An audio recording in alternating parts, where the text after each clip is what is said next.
Քարորիա պատերազմը հետախուզում էր։ Դա Արկադի Իվանիչի թեզն էր, ես կարծում եմ դա ուրիշ խնդիր է լուծել։ Ինքը լուծել է պլացդարմի խնդիր, որտեղ համել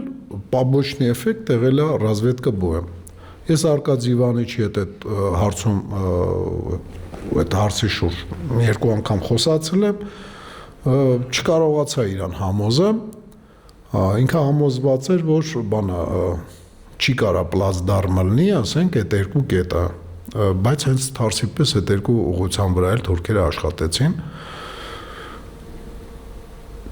Ոչ թե ասենք պլացդարմը ասելով ինչ նկատի ունեք։ Դե ասենք բանը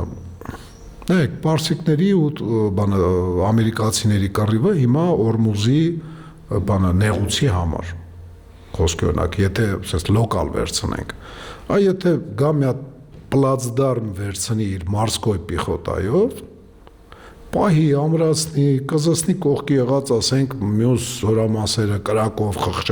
խեղճացնի բան հետո այստեղ գա սկսի տարածվել հետո մի ամիս հետո մի տարի հետո 10 տարի հետո պլացդարմը ծառայում է որպես տրամպլին որպես ոտատեղ այդ իրանց գրաված այդ 800 հեկտարը ինչ էր այդ այն տեղներ որտեղից որը կարևոր առանցքային է հիշում եմ մոտավորապես 140-ից մինչև 400 հեկտար էր հա դա այն կետներ որը պիտի տարածվեր, որը պիտի արդյունք ապահովեր։ Որտեղից հաջողություն ունեցան 20 թվականին թուրքերը հարավային էին, հարավից էին խփելու, շարժվելու, դաշտավարային հատվածը այդ էր, տենց էին շարժվելու ու փորձելու էին շրջացնելու մտնային շուշը։ Մի ֆակտ։ Ասեմ։ Իրանք ունեցել են երկու ուղղություն։ Մարտակերտն եք ուզում ասել։ Մարտակերտը ուղղություն էին նիստում։ Չէ, այտենց չի։ Չէ, հակառակը իրանք Մարտակերտ սկզբից ավելի լավ հաջողություն ունեցան։ Թարիշը։ Այո։ Մարտակերտ, Մադախիս, ման իրանք ավելի լավ հաջողություն ունեցան։ Մադաղից Թալիշ ասեցի։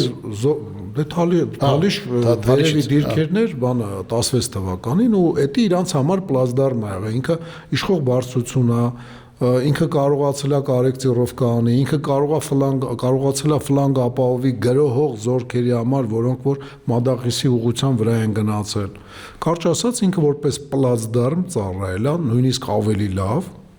քան ասենք Լալալայքյան սկզբի փուլում։ Ուղղակի զորքերը հետ քաշվելով եկել են մեջքով հակել են արդեն ծառերին, որը որ բարենպաստ է պաշտպանվելու համար։ Առաջնագիծը պահում ես այնքան վաղ, մինչև կհանձնես, ինչ ձևերով։ Կամ հանձնում ես կոտորվելով, կամ հանձնում ես տրճիկ տալով, կամ էլ հանձնում ես, ասենք, հետ քաշվելով բոյերով։ Եթե քո վրա հարձակվում է տեխնիկապես, քանակով, բանով, ասենք, շատ հագեցված ուժ է։ Եթե դու գրագետ զինված ուժեր ունես, գրագետ քաղաքական վերնախավ ունես, դու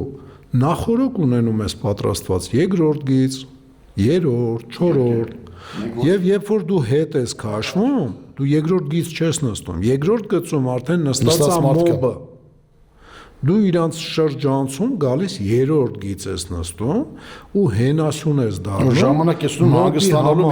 մինչև մոբը կռվի, հետո եթե մոբը ստիպված լինի հետ քաշվել ու այդտենց հետ քաշվելով, սենց կարուսել վարիանտով կամ պեդալը հետ ֆռռցնելու վարիանտով դու կարողանում ես հակառակորդի հարձակվողական ռեսուրսը սպառես ինչ որտեղ իրան կայնացնես հետո հետ քաշվելուց իր ուսերի վրա նույնիսկ հետս մտնես իր մայրաքաղաքը Փախչելու տեղ չկա բաժանորդագրվիր եւ իմացիր ավելին